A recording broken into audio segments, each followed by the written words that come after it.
So here's a follow-up video on the RAM testing stuff that we did. So when we were scavenging for a whole load of ICs, some of the stuff I found was a whole bunch of SRAM. So these particular ones, I have it written down somewhere, are Mitsubishi units. Says M5K4164. So they're 64K 1-bit ICs with the column and row select. So I've got a picture here, NAF one actually, of the pinouts. That's a 256 one, that's a 64. This is what I've got, and the only difference between the 41256 and the 4164 is A8 isn't connected on the 64 because it's a smaller chip.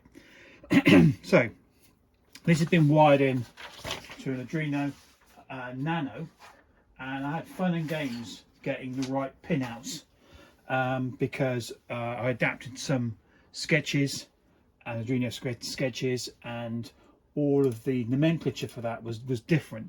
So in the end, if I show you here, hang on a sec.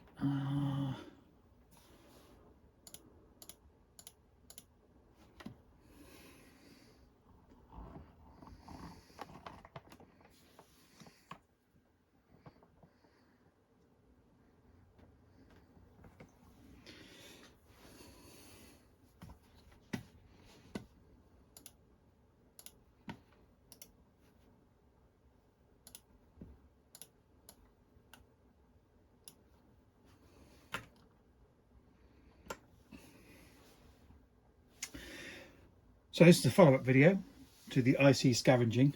Now we're going to test a whole bunch of SRAM chips.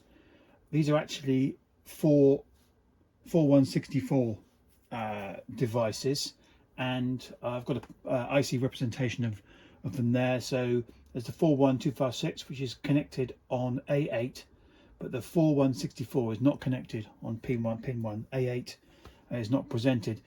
So I got hold of a script online, Arduino. I'm using an Arduino Nano and a whole mass of wires. I don't have a ZIF socket, unfortunately, that's the right size. So that's the Nano, and then I had to go through the rigmarole of translating all of this pin coding to the correct one. Nothing's labelled the same. Not all Arduinos are created equal. This is a clone device, so I had to do some translation of that, but the result was actually quite good. I was able to do some testing. So if I grab one of these ICs, I'm just going to put it there, and then I'll show you what I'm doing. So it's got to line up there. That's where a ZIF socket would be perfect. Okay, VSS lines up there, which is there. So that bit, that's ground, and you got positive. So you got it in the right way around. So it's a bit dodgy, but it works. So yeah, if we then fire up the sketch, and we can monitor the serial console monitor, and it starts doing testing. So there's 4 phases of testing. Testing the selection of the column and row select lines and all of the address lines, and actually it seems quite good. So I've tested this one okay, so I'm going to go through and test the rest of the chips. There's quite a few chips there to test, and we'll see whether they all work. So yeah, you get 4 phases of testing. Yeah, so it's testing every single bit. One that's slightly different about this than other chips is because it's a single bit, you only have one data line, but you've got an in and an out data line. That's actually quite interesting.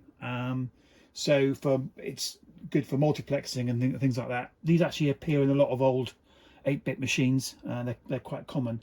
So you might have 8 of these to create your 8-bit data bus. Great, so it's cool. Sometimes you even have a 9th one for parity, but that's pretty rare on older machines. So yeah, I'm going to go off and test the rest of these, just see whether that's finished. It does take a little while. Yeah, step 4 formatting's a bit off. So that's saying okay, everything's good. So if there's any errors, then it would show the column and row select those and the address that those errors were at So you use the column and data select to essentially interlace where things are. So it's a useful thing. Okay, cool. So yeah, as I say, I'm going to go and test the rest of the chips, and we'll see which ones of them are dead, which ones of them work. There's actually from a Acorn PC that went bang, and it's kind of not really economic to fix. So yeah, we'll see how we get on. See you in a bit. So after extensive testing with the board, we've ended up with 31 working ICs, which is really cool. Simple board to build, and it's actually been quite good fun. I mean, it's a bit fiddly in there on this board without a ZIF socket. It's one of those fancy sort of things with a lever on it. I did have one, but it's a little bit too small, which is a shame. But you know what? For just a small run, that's fine. If I had hundreds of chips to do, then yeah, you'd have to get a ZIF really, because you're going to end up either damaging this board or more likely damaging the chips. Anyway, it's quite cool. I think that's a really good haul of 31 working chips. If I can find the other one, I'll test that as well. Thing is, that probably represents 4 lots of 64K 8-bit machines. That's probably what it represents, which is quite cool. So if you got an Oric or a Commodore 64 or whatever, then you know this is like gold. This is like gold dust. I mean, you can get them online, sure, but the prices are not shy. It costs a bit of cash.